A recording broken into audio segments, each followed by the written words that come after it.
Hello guys, so nandito naman po si Danson Mira. So i-update ko lang po kayo sa steps, kung ilang steps na nakuha natin, kung ilang calories ang kinain natin, at kung ilan yung na-burn nating calories for today. So ito, ipapakita ko po sa inyo sa app. Okay, natin na po. Hello guys, so nato na po tayo sa app natin. So update lang. Kung makikita nyo po itong nasa taas na may sign o logo ng apoy, yung 3,884 calories. Yan po yung na-burn ng ating katawan through activities and through BMR or basal metabolic rate. So magkasama na po yun. So ang na-burn natin is 3,884 today.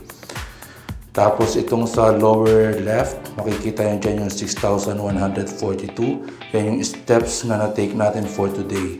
Ang target natin is 10,000, so hindi pa rin natin naabot yung target na 10,000 steps.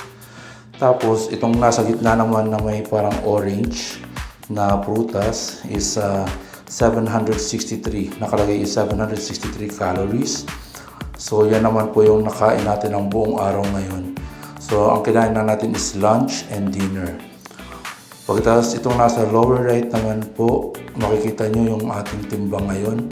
So, ang timbang natin ngayon is 242.5 pounds. So, yan lang po yung nilalaman ng app natin ngayon. So, okay. Hanggang dito na po muna.